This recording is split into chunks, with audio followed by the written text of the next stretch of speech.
Welcome. We have returned Sahil Rahi and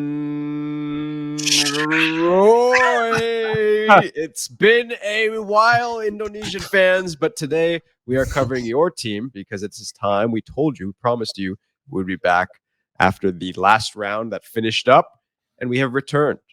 We are very close to seeing the draw, Indonesia fans, for the third round. But before we get there, let us just remind everyone how you all got there. Walk down memory lane. Woo! There it is. In fourth place, Indonesia qualifying above China and Bahrain, making it through. So real quick, boys, what are your highlights from Indonesia's qualification campaign? Ooh. So many. For me, it's got to be the incredible victory against Saudi Arabia. Who saw that coming? Nobody. What game, Nobody. what moment under the former manager, Mr. Tae-yong. Credit to you, my friend. I know you're no longer with the team, but great work that you did. What a moment that was. It set this team up for success. It set them up for perhaps the biggest game in Indonesia history, Roy, which I think is what you're going to say. That was another great moment. My goodness. The win against China was extraordinary. It was exactly what every Indonesian has been dreaming of. It's what we, as the International Soccer Break boys, have been dreaming of. And they got it done.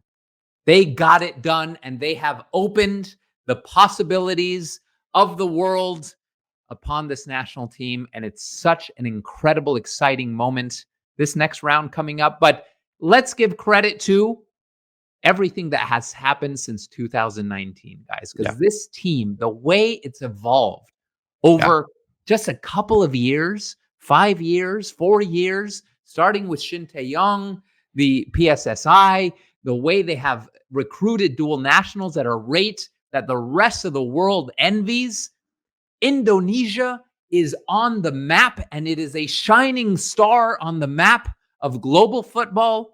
And that is an incredible thing to say, because we would never be talking about Indonesia 10, 15 years ago, because it wasn't a national team to talk about. Look how far this team have come. It is absolutely monumental. It's unbelievable. Yeah.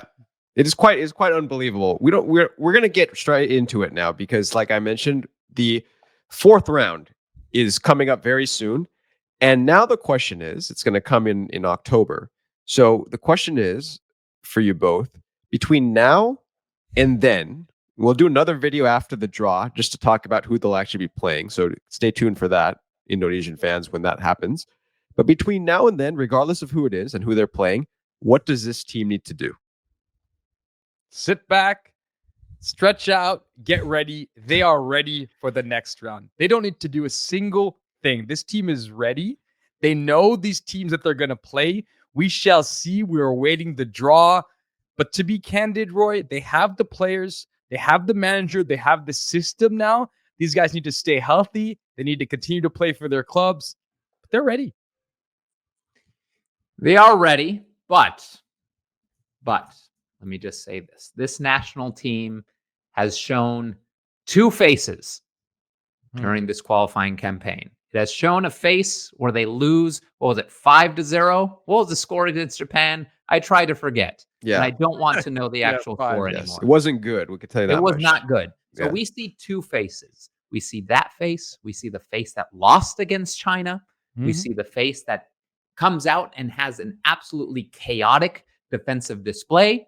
And then we have the face that comes out and gets a smart, disciplined, tactical, super hyper defensive victory over China, a team that comes out and shocks the world and beats Saudi Arabia.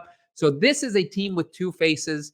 In the next couple months, how can we make sure that other face goes away? It sails off into the sea and is lost forever. That's what this Indonesian team, the coaching staff, each of the players need to ask themselves. How can we make sure we come out as this tactically disciplined, defensive-minded, but also energetic attacking team? Because if they come out as that version, they have a very good chance of qualifying. If they don't come out as that version, we could see a 3-0 loss. Yeah. One big person who has a big say in that is the return of Mr. Martin Pass. I think that guy's going to have a lot to do with how this team does in the next round. Love that guy. Come on. You know, it's an interesting debate, Roy. We talked about it earlier, Odero versus Martin Pass, and that's one thing that's going to get figured out over the course of these next few months, right? Because hopefully for the Indonesian staff, they'll both be available, and there's a decision for Patrick Kluivert as to who you take, right? Odero gets him the one good victory, but then you saw what happened in the Japan match. So it's a tricky decision, Roy, in terms of goalkeeping. Yeah, the thing is, one mistake doesn't define a goalkeeper. So we don't know how Odero will be for the national team. We don't have an idea. What we do know is, according to the world of soccer, if you're playing in Europe, you're going to be prioritized over a player that's playing in Major League Soccer. Whether or not that's the right way to look at it, I think it's not. I think you look at these players in training, you look at these players throughout the national team camp, and you decide who is a better fit for this team, who is more motivated, who has done better for this national team. And right now, the answer is Martin Pass. He has more experience. He's become a fan favorite. And just because he plays in MLS does not mean he shouldn't be the started over Emil.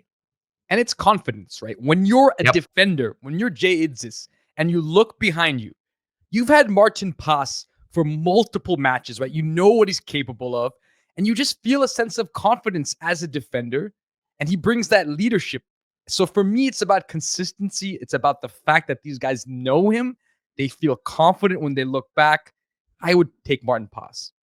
Yeah, I think it's going to be very important because the last match we all left with, we all said, hey, look, we came off the euphoria of the China match, and then you see sort of what happened against Japan. So it's going to be very key, and we'll get into that in our next video. But any final thoughts, boys, as we wrap up here before we reconvene in a little bit later? Guys, this is possible. It's very possible. So get ready. I'm incredibly excited, Roy. Yeah. There are two paths here. There's a world with World Cup qualification and a world where Indonesia doesn't qualify. In both worlds, there's still so much to be proud of over the past year or 2 years. There's so much to be proud of. There's such a bright future if the national team continues in this direction, if the country continues support to this national team. But a world with qualification is an incredible world, and you want to be living, I want to be living in that world where Indonesia qualifies. It's a massive, massive boost to national pride and football investment. They're going to get new sponsors. They're going to get international exposure. The world is going to be watching this team literally at the World Cup, and it'll legitimize everything the Federation PSSI has done over the past 5 years. It'll show this is a framework to use. Let's continue pushing in this direction. Let's pump a ton of money into this national team. Let's continue to recruit around the world.